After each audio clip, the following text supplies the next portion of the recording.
Good afternoon, good morning, everybody. My name is Natalie Mims-Frick, and you're at our webinar on non-pipeline alternatives.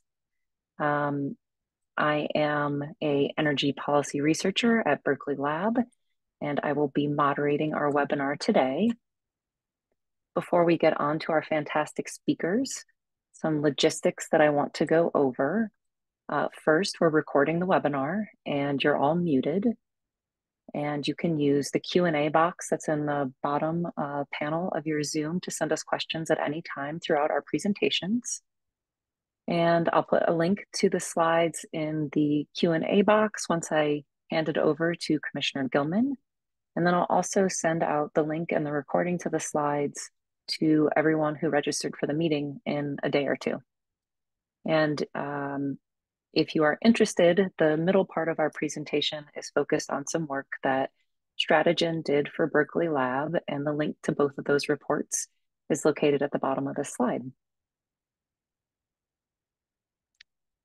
So you're going to hear more about this over the next 60 minutes, but non-pipeline alternatives, or NPAs, are the main focus of what we'll be talking about.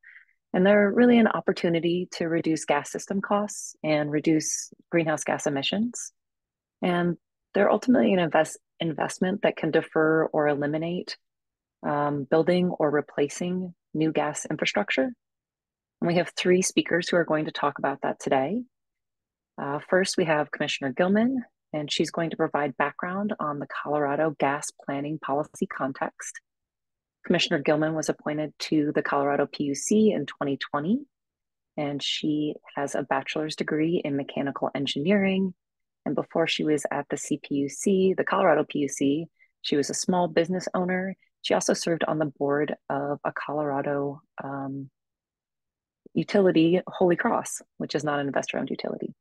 And next after that, we'll have Brad Solbulko, and he's going to discuss the NPA framework that Stratogen developed as part of our technical assistance project to the Colorado PUC.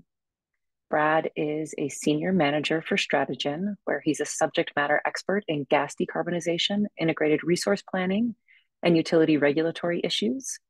Before joining Stratogen, he was at the Washington UTC, the Utilities and Transportation Commission, and he worked on many different initiatives, including the rulemaking to implement Washington State's 100% clean energy law.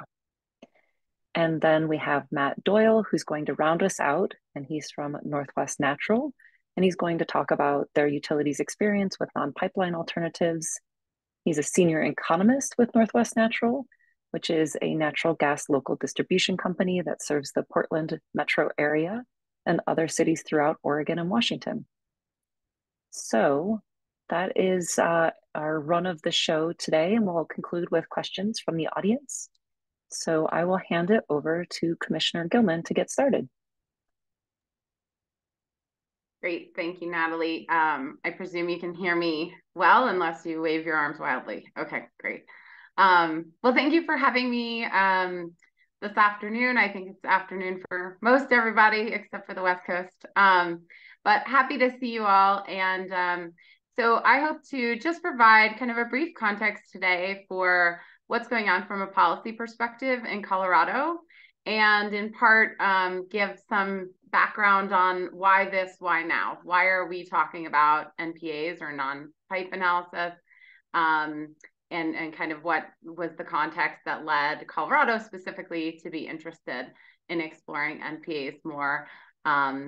And so hope to get into that. So if you can go to the next slide, Natalie. And also I'll intend to provide primarily background, as we do have two open proceedings, one on our gas infrastructure plan, our very first one, and one on our first clean heat plan. So I'll primarily just be giving you what the policy is and essentially some of the already publicly stated reasons for these policies so you can understand.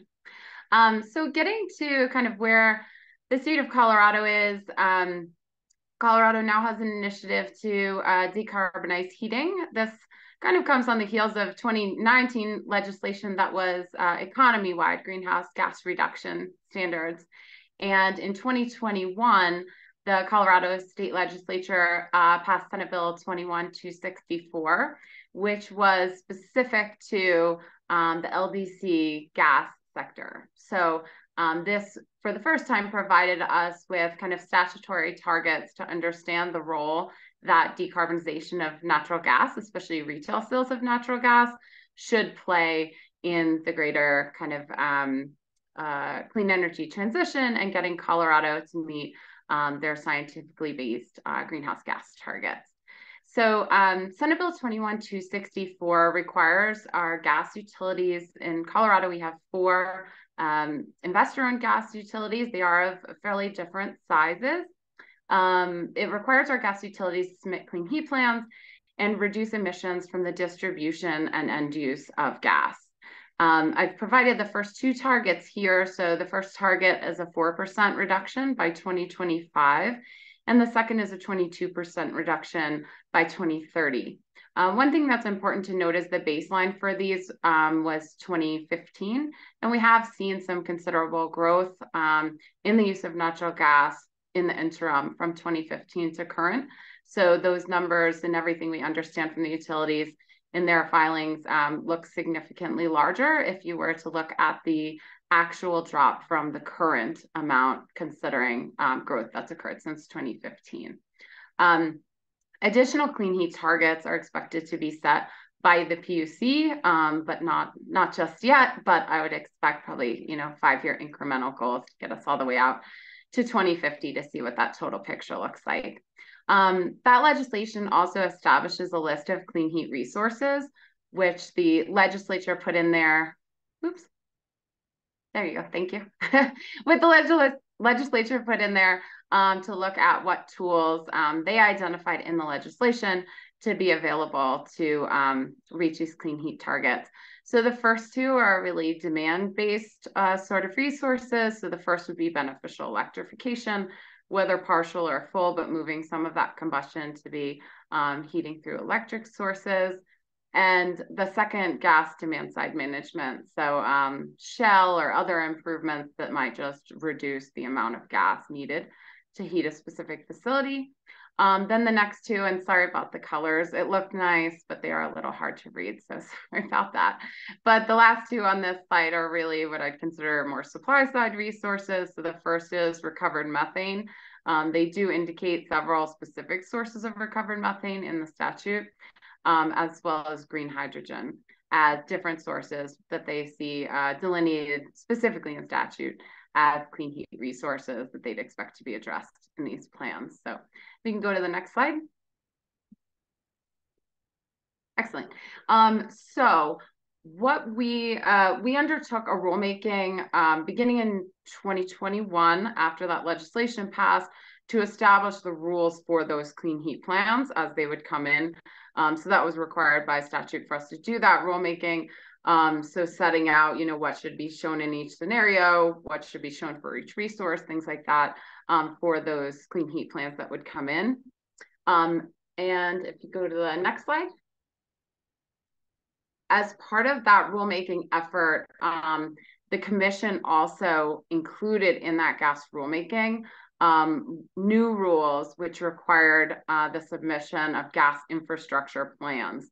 These are separate plans from the clean heat plans, but the commission expressed several times in our written orders that we saw the creation and implementation of gas infrastructure plans, which took a more strategic and forward look at investments on the system, what investments will be coming, what is necessitating them, and are there any alternatives to these investments as an important kind of pairing to go with the greenhouse gas reduction related clean heat plans. And so in part, the commission identified that, I'm just going to get you the exact wording from our written decision. We recognize that state mandated required greenhouse gas emissions reductions will inevitably have an impact on the gas utilities investments, sales, depreciation schedules, revenue requirements, and rates. So as explained in this order, we saw the pairing of these gas planning or gas infrastructure rules with the plans on how we will decarbonize the sector to be a very important pairing. So not just can we understand what we can do to reduce the greenhouse gas impacts, but also what that means in terms of investments and rates and how we can really look at the big picture altogether and better understand how, how does this change at all, what prudency looks like as we look at continued investment in the system and what any alternatives might be, so we can ensure that we're minimizing the ratepayer impacts as we move forward with this transition. On to the next slide. So our first gas infrastructure plans, and this will be, I'm kind of now have transitioned primarily from talking about the clean heat plans to more of the gas infrastructure plans. The gas infrastructure plans are really where we mention non-pipe alternatives analysis. And certainly they implicate to some degree different clean heat resources you might use to do so, but the actual place we see non-pipe alternatives mentioned in our rules is under the gas infrastructure plan section. So the first plan was accepted in May of 2023, which is this year, and we are just in the final stages essentially of going through that first plan. Our first plan was not a fully adjudicated plan, with the thought to kind of try and get our feet under us and experience this process once and really figure out any tweaks or changes to move into that first adjudicated plan. So just roughly, the gas infrastructure plan rules are probably a dozen or so pages. So would certainly encourage you to take a look if this is of interest to you. But just very broadly, it includes things like requirements for localized forecasting, inclusive of local building codes and incentives, and other changes. And we actually link that forecasting requirement to the clean heat plan forecasting requirements, thinking, ideally we're using the same forecasting methodology and information in both our forecasting for greenhouse gas reductions and throughput, as well as we look at system investment and needs to understand what the growth curve looks like. Also, detailed information on projects above a certain dollar threshold. So we did do a little bit of investigation with the utilities during that rulemaking to understand how many of different size projects were being done generally in a year, so we could try to understand how many projects we might see come through as we move. Currently, that dollar threshold is set at $3 million for an individual planned project for Public Service Company of Colorado, which is by a fairly significant margin our largest gas utility, and then at $2 million for others. And then evaluation of non-pipeline alternatives for some projects. The initial rules had a certain kind of discrete number of NPAs that would be evaluated to allow us to really see this process work, see some come in the door, and allow stakeholders to take a look at those and provide comments on how that's being done. And quite a bit of how this will work in the next time I would expect to be addressed by our order that will come out at the end, at the conclusion of this adjudicate. Well, it's not an adjudication, sorry, of this process that we're in right now with the first gas infrastructure plan. So you can go on to the next page. So I did just want to give you information about these filings here. So the first gas infrastructure plan is proceeding 23M0234G. As I mentioned, that was filed by Public Service Company of Colorado, which is by a fair margin our largest gas utility in the state in May 2023. The expected conclusion is, I think within, a month or so time as we wrap up that first process. And then the first clean heat plan, or CHP, can be found in our files under 23A-0392EG. And that, again, was filed by Public Service Company of Colorado. That was filed in August of 2023. And we're expecting to go to hearing on that in March of 2024 with conclusion probably in a few months after that. So, so hopefully that sets a bit of the context as we've laid out in a lot of these orders and have heard from stakeholders repeatedly as we kind of embark on this transition with decarbonizing heat and decarbonizing kind of the natural gas sector in total. it felt crucial to us and still feels crucial to me to have a better understanding of what investments we see coming in that system, what's necessitating those investments, what's underlying those forecasts for those investments, and how we can ensure that we best understand the costs that will be incurred by ratepayers, both currently as well as in the future.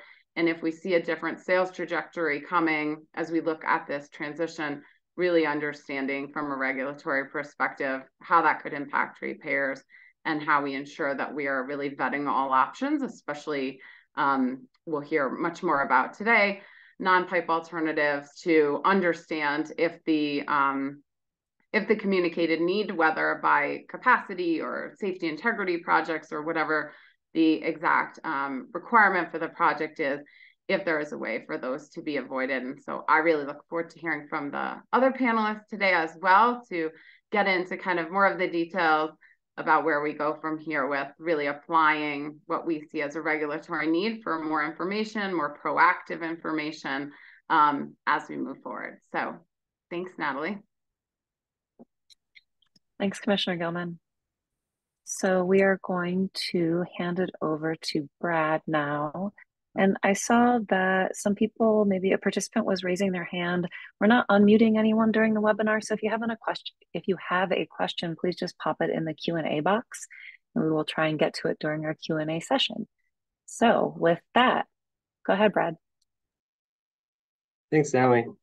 Yeah, my name is Brad Saboko, Senior Manager at Strategy Consulting. Strategen's a consulting company that partners with clients to transform the future with clean energy. Next slide, please. Yeah, as Natalie mentioned, we worked with the Colorado PUC's Research and Emerging Issues Group and Natalie to develop 2 papers, but we were not alone. We also had assistance from Aspen Environmental, RAP, and Mike Florio. So I wanted to make sure we recognize their contributions as well. Next slide, please. So I'm going to just do a very brief discussion of the first paper in one slide.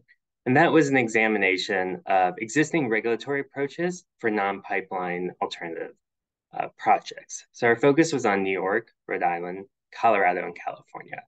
As you'll hear later today from Matthew Doyle, there's also non-pipeline alternative analysis happening in the Pacific Northwest, in Oregon, and in Washington, I'm sure elsewhere as well. But we just looked at these 4 states which had the most robust regulatory requirements at the time. And the paper was focused on trying to take a holistic understanding of what states were considering. So how were they defining NPAs? What's the public policy purpose for doing so? Which types of resources are available? This is particularly important in states with decarbonization targets, right? How did they identify and acquire NPA solutions? What types of benefit cost analysis did they consider, as well as does the regulatory requirement require an impact, an assessment of impacts to disadvantaged communities? I just include a single table from here that is illustrative of, just the comparison of demand and supply side resources were identified in each state. I think most importantly was, if a state said their preference, for example, like Rhode Island, was energy efficiency to be the first resource, or if a state explicitly prohibits certain supply side resources because they have an emissions impact. Next slide, please. Yeah, and so I'm going to spend the bulk of my time here talking about our NPA regulatory framework. The paper also included a case study of Public Service Company of Colorado's initial gas infrastructure plan, the NPAs in there, but I'm not going to discuss that today. I'm just going to focus on the framework. Next slide. Yeah, so as Natalie said earlier at the very beginning of the presentation, she gave a definition of the NPA, and I'm going to come back to that. So non-pipeline alternative is an investment or activity that defers, reduces, or avoids the need to construct or replace a pipeline. In reality, NPAs typically tend to be portfolios of investments and activities. And for the most part, states have been looking at avoiding the need to construct or replace an infrastructure project. But it's also important to remember that there's value, particularly in deferring an investment. And we've seen that in energy efficiency for years. So I've identified an incomplete list of benefits and limitations I say incomplete because anytime I give in the webinar where I identify benefits and limitations, someone always points out something I missed. And so I'm sure the list is long. The three primary benefits: reducing emissions, reducing gas system costs, and reduction of risk. So on the emissions, reduction of carbon emissions, improved air quality, improved health impacts are all benefits that are often considered. Reduce gas system costs. You avoid the infrastructure spending that's associated with the pipeline solution. You also can avoid gas commodity costs depending on the NPA portfolio. And the third piece is reducing customer risk. And so particularly if a state is on an aggressive decarbonization pathway and assumes that there'll be a significant amount of building electrification in the future, there is risk that investments being put in now may be stranded in the future. There's also the reduction of risk associated with volatile fuel prices, right? Natural gas, we're all aware, prices go up and down, particularly during the winter season, quite volatile. A portfolio built upon demand-side solutions that reduce demand helps reduce that risk of volatile prices. There are also a number of challenges associated with NPAs. The first is generally utilities have little experience with geographically targeted demand-side solutions. Most gas utilities at this point have energy efficiency and conservation programs. They're well established and they're run. However, fewer utilities have experience with targeted programs, right? So geographically located to ensure some sort of benefit is accruing at that distribution center. The next is time and cost. It takes a lot of resources developed to assess an NPA, build up its, do the analysis around it, evaluate the NPA. And then as well as implementation, particularly if you're going to go about implementing demand response or energy efficiency or electrification, it can take some time to implement that project. Another one is misaligned regulatory incentives. Gas utilities earn the return on equity on capital expenditures, physical plant, pipelines, compressor stations, city gates. Typically, energy efficiency and demand response and other types of demand side programs are often classified as expenses. Fewer utilities across the country earn the return of equity on expenses. So we have to acknowledge that the utility has a financial incentive to pursue the CapEx project as part of the regulatory approach. Last piece is if electrification is part of the NPA portfolio, it can be difficult to understand the impacts to the electric system. Next slide, please. So our framework had three distinct steps to an NPA process: preliminary screening of the projects, developing of the NPA portfolio, and then the evaluation itself. Next slide, please. So first, which types of projects are eligible for an NPA review? In our review, all the states were focused on capacity expansion, right? Building new system to increase throughput for customers. In Colorado, they were focused only on capacity expansion and new business. But in the Northeast, there was also a consideration of asset replacement and reliability projects.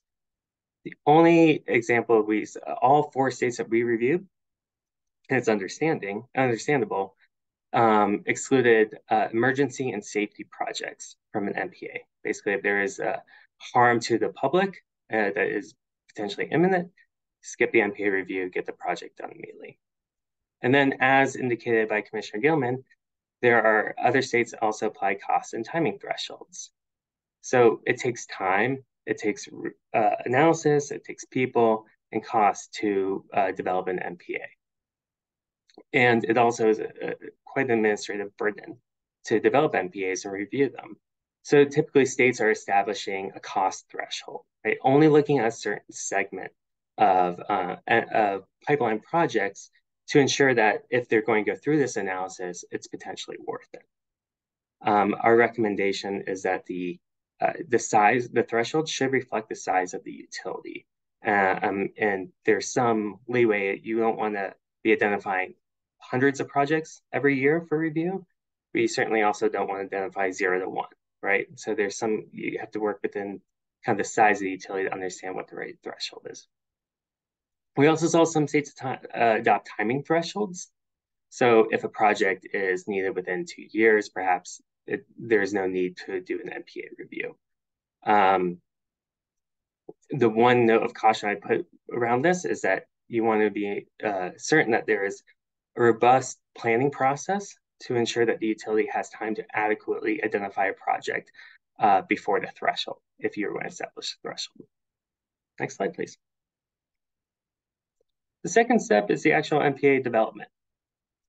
So which resources, activities, investments are eligible to be part of the NPA?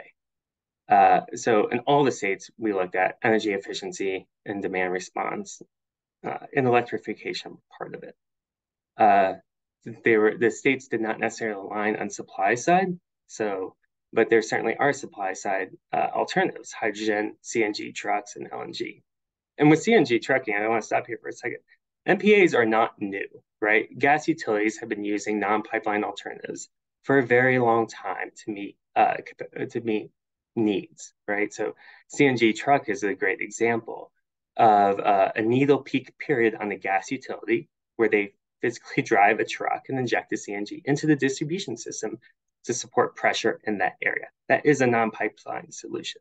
What is new is this concept of aggregating it to meet, and particularly the injection of electrification as part of the portfolio. The next piece is a project solicitation. So we identified two pathways for developing a portfolio. The first, internal utility estimates, which I believe is what Matthew will talk about.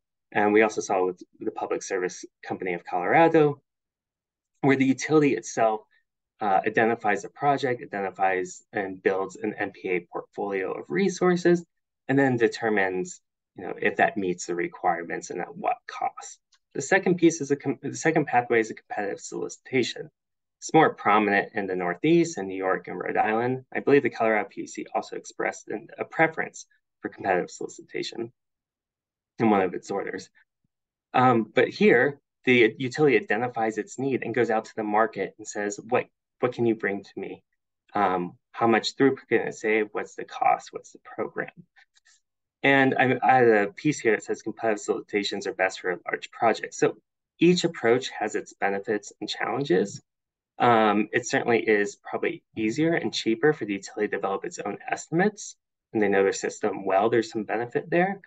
But for a very large project, there probably is benefit to going out to the market to identify ideas that the utility possibly couldn't conceive of. So an idea that came to mind, I've not seen this as an example, but would be an electric demand response aggregator, right? They could theoretically come in with an electrification program. They will electrify these buildings. And as part of that, put in demand response on the electric side in which they already participate in the market, right? So that is a concept that the gas utility would not necessarily play in, right? Because they are not demand response aggregators in electric markets. But that could be an idea that was put forth by a third party. Last piece is the portfolio requirements. So after the NPAs are combined into a portfolio, do they satisfy the need of the utility, whether on a throughput or on a design day basis? Next slide, please. Do a little time check here. Okay, great. So the last piece, then the third step is the portfolio evaluation itself. It begins with the benefit cost analysis. I think a lot of us are familiar with cost benefit tests from the energy efficiency space, so total resource cost test, societal cost test, utility cost test, ratepayer impacts. Each has their own benefit. If you are concerned about impacts to the electric system, you probably need to look at a societal cost test or a total resource cost test. Also saw best practice, in my opinion, of states developing benefit cost analysis handbooks. So explicitly identifying which benefits and which costs, as well as other key pieces of information like the discount rate going into the handbook. I want to say here, though, that the benefit cost analysis probably should not be the only valuation criteria used. So thinking to a reliability project on the gas system, if a utility needs to make a reliability investment, it's going to make some sort of investment. they're going to choose the optimal solution in that case. The optimal solution, the benefits may not exceed the cost, but what they're going to look for is the least cost of whatever meets the requirements of the utility. So same thing here. It's possible an NPA does not necessarily have benefits that exceed the cost, but the pipeline solution may not either. And so they need to take a comparison and look at those two projects to see, well, which one is more optimal. It depends on the situation, right? I just want to make this point that sometimes it's the most optimal solution rather than an NPA has to pass the benefit cost test. The other piece to consider is the impacts to disadvantaged communities. So both with an NPA and a pipeline-based solution, the benefits and the cost may not be proportionally shared. The benefits may accrue to one group of people, the costs may disproportionately be impacted to another group, another community. And so that's another piece to evaluate is what is the impacts, and particularly on disadvantaged communities. I think it's a good time to plug Natalie and LBNL's work on the distributional equity analysis for energy efficiency and other distributed energy resources, which is an analytical framework that counts for equity impacts in a way that are not possible or practical in conventional BCAs. So Natalie, didn't tell you I was going to put that in there. Hopefully you can drop a link to your work there because I encourage people to read it. The third piece of the NPA portfolio evaluation, third-party criteria. So if you are using a third party to acquire resources, ensuring that they have the experience, technical experience to implement. Next slide, please. This is it all together. And my colleague, Tomas, built this, and I think it's just wonderful. It's a decision tree for the sample utility. Each state's decision tree will look different, but it's really helpful to me to conceptualize how to walk through each step. In the interest of time, I'm going to ask to jump to the next slide. Right, so this is the final slide. And this is the NPA process considerations. So the things to keep in mind as you're either developing a NPA regulatory approach, or you're a stakeholder looking to intervene, a few things to keep in mind. Reporting requirements. After a decision has been made, either with the NPA or the pipeline solution, whether the evaluation, measurement, and verification requirements that will inform future NPA analysis. So if it's an NPA, what is the cost of the project relative to projections? What kind of throughput is it reducing? Is it meeting the needs? How long is it taking to implement the project? The pipeline-based solution, how the cost of implementation compare to the projections, right? These should be able to inform future analysis. Stakeholder involvement. This is critical for NPA evaluations when utilities are developing their own internal estimates. It can occur through like an integrated resource planning process, like it does with Northwest Natural, or it occur before the commission. But again, it's widely recognized that there are parties outside within this regulatory environment that have a different perspective that can help inform the utility's decision making or the commission's decision making on the optimal solution. Next piece of the NPA policy design. So where does this NPA analysis occur? It has a natural home in recurring gas planning. Not all states have gas planning. So it's important to think about what is the process if your state doesn't have gas planning to do NPA evaluations. My recommendation is that it should probably happen before the general rate case outside of an adjudicated process where there's more freedom for parties to engage in analysis and then back and forth. And the last piece of the policy changes to support NPAs. As I mentioned earlier, there's a misaligned regulatory incentive that is, in most cases, not in the gas utility's interest to pursue an NPA. That's not necessarily, I think it's just a reality, and we should probably accept that reality for what it is and acknowledge that reality, not accept it, but acknowledge the reality for what it is, and talk about opportunities to reduce the utility's opposition. And one concept is out of New York, the shared savings mechanism, which in that example, If the utility implements an NPA, they look at the delta of the cost of that versus the forecast of what it would have costed the pipeline solution, and both the shareholders get to benefit from some of that savings. And I spoke a little too long. Thank you, Natalie, for the extra time, and I'll stop there. We are good on time, no worries. And thank you for the plug of the distributional equity analysis. I appreciate it. I saw Jocelyn was asking for the link. I can't actually do anything right now because I'm advancing the slides, but I will drop a link in or I'll include it in my follow-up email, one of the two. So with that, I will hand it over to Matt. And just a reminder again, if you have questions, pop them into the Q&A box. Commissioner Gilman's been answering a bunch of them, so keep it up. And I'll hand it over to you, Matt. Thank you. Awesome, thanks. My name's Matt Doyle, and I'm the Director of Integrated Resource Planning at Northwest Natural. If you go to the next slide, just kind of a quick highlight of who is Northwest Natural. We're a local distribution company in LDC that delivers natural gas to customers in Oregon and primarily Portland and what we call the I-5 corridor going from Portland all the way down to Eugene. Also serving the coast, Oregon coast, and then we do have a small part of our service territory is across the Columbia River in Washington, in Vancouver, Washington, and a little bit up into the Columbia River Gorge there. So next slide. And so for us, because our service territory is this continuous kind of area that we serve, we think about our system requirements in kind of two different levels.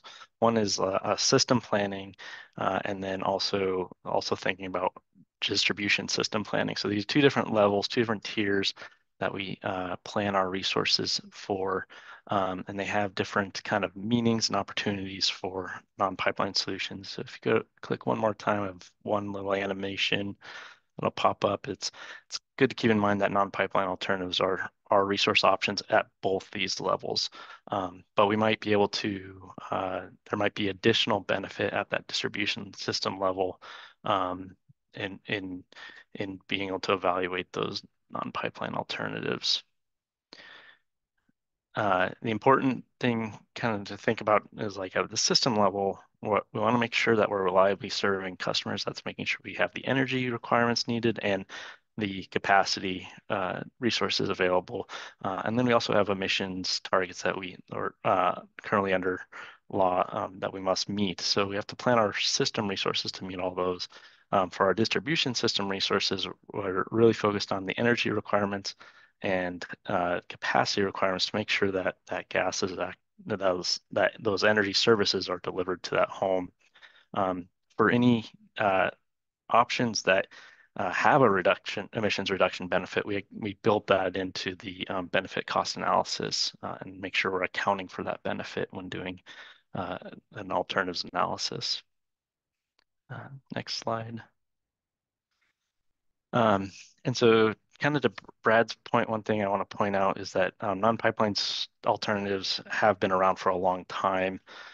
This isn't something new. One great example is our interruptible tariffs have existed within the gas industry for a long time. It's where customers pay a discounted rate, but know that they can be interrupted during a cold event when we need to make sure those supplies are meeting our firm customer contracts. And so just pointing out that these interruptible tariffs are a demand response program. If you think about trying to make sure we don't overinvest in the pipeline system, having these interruptible tariffs allow us to be able to shed that demand during those peak times.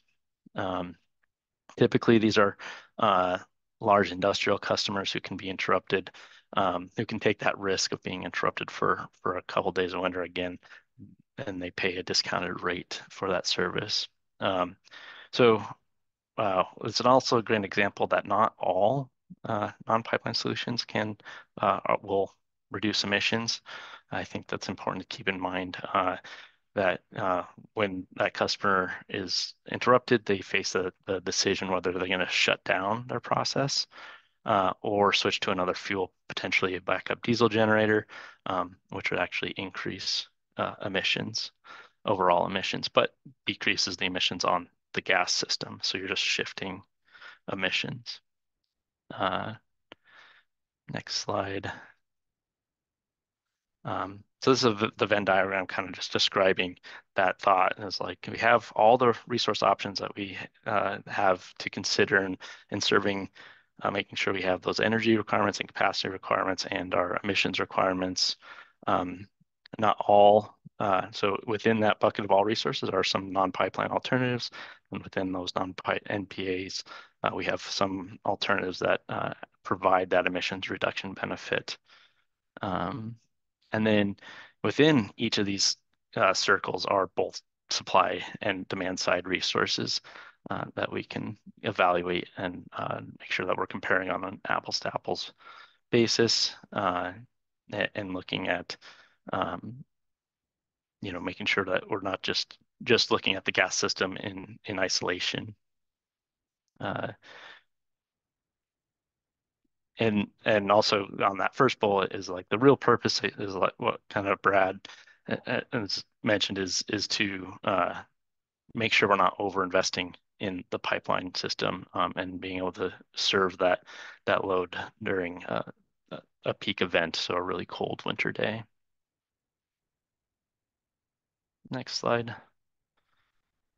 So I talked about those two levels. We have our system level. We also have our distribution system planning level.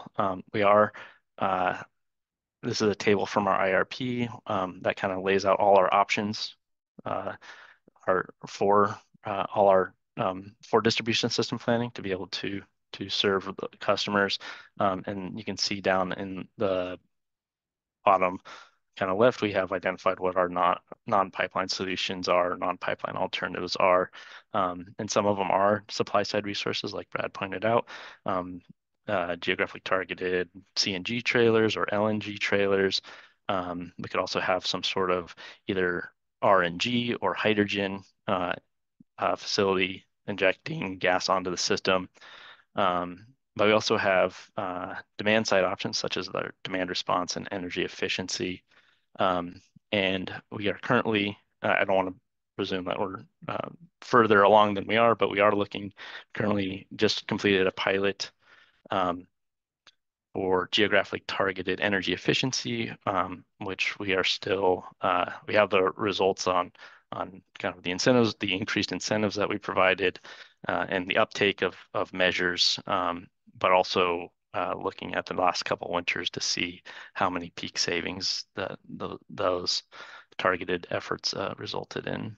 And then we're also going to be looking at geographically targeted demand response. So not in this table, you'll see is the electrification non-pipeline alternatives. And that's just, we haven't gotten far enough along for evaluating that. There's some really big challenges that Brad had pointed out to gas-only LDC, kind of looking at electrification as a non-pipeline alternative. Of course, if you have overlap, if you're a utility that serves both gas and electric, you have a lot more information to be able to do that cost comparison and emissions reduction comparison. But even for those utilities that have overlap, there are significant challenges to looking at that, and I just point out some of those there on the right side. The first is trying to make sure you estimate the total cost to both the electric and gas customers, including transmission and distribution resources. Also forecasting carbon intensity of two systems that are decarbonizing. Often what can be overlooked is electrification is not carbon free today. We do know the grid's getting cleaner as we go along, but you still don't want to just completely ignore that there are still carbon emissions associated with the electric system. And then also what's can be overlooked is that the gas system is also decarbonizing as we're getting more renewable natural gas and hydrogen onto the system. And then the last bullet there is equity considerations. And equity has a big role to play in thinking about how we're going to be looking at these non-pipeline solutions, and also thinking about, okay, who's going to be paying for these NPAs at the end of the day. Pretty much 99.9% of all gas users are also electric customers, but only a subset of electric customers are gas customers. So just being mindful of who's paying for what can be a challenge. Okay, next slide. So I thought I'd dig into the geographically targeted energy efficiency just a little bit, and some things that we've thought about and as a non-pipeline alternative that I think can be applied to other NPAs as well.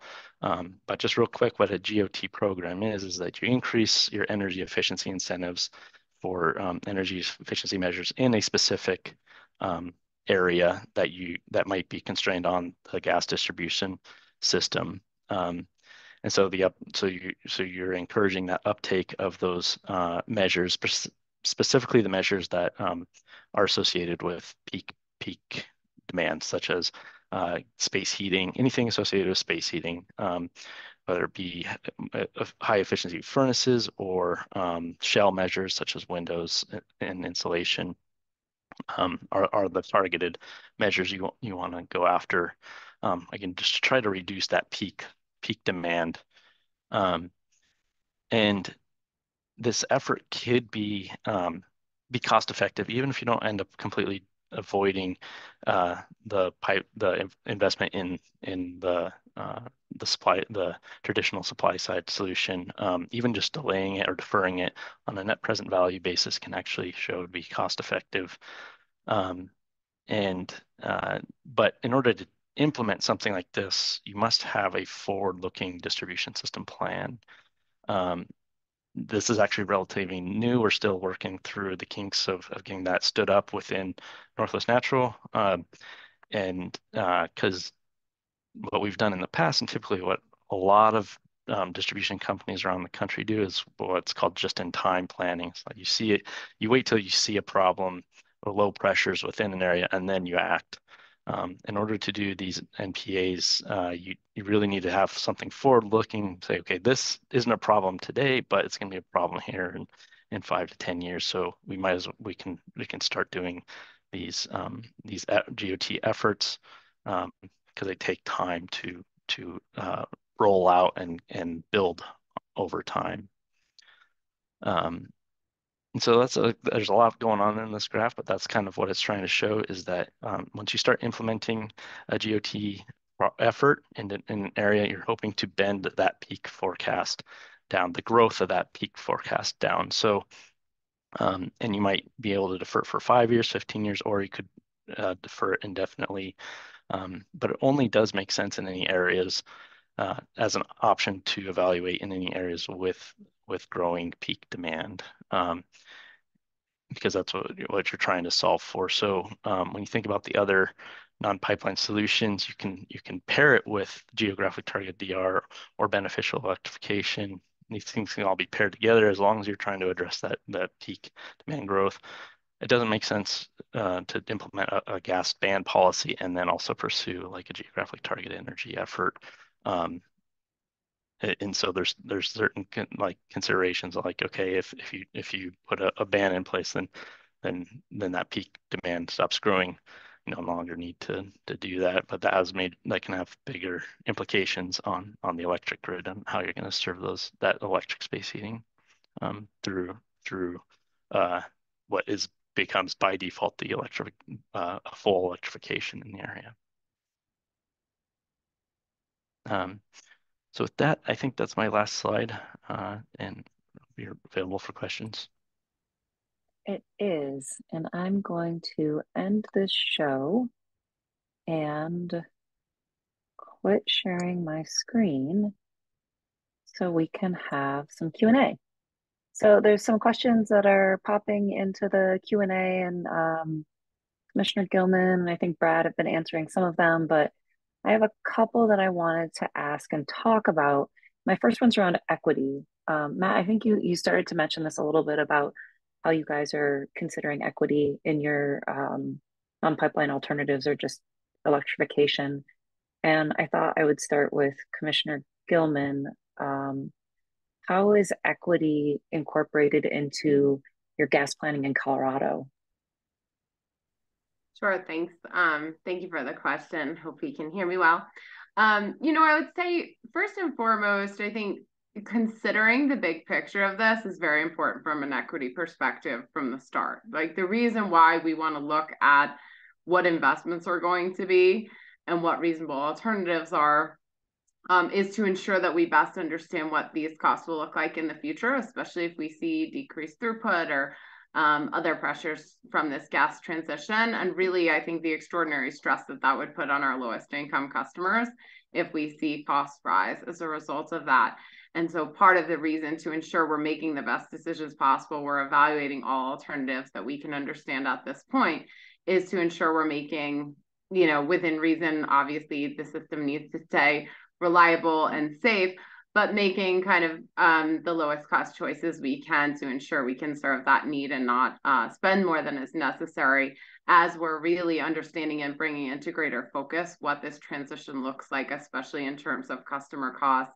And we're very cognizant that many of those costs might fall on our most vulnerable customers if we don't have kind of specific policies to address that. Looking specifically at our rules, one thing additionally we did in those rules was set CPCN standards or requirements for gas projects, which we just hadn't really had in the past. So essentially setting, again, a dollar threshold for what would be a CPCN project so that we could begin to kind of slice apart these bigger projects and take a deeper look into them before they just showed up in rate cases, which is a lot more difficult time to really give them that review required.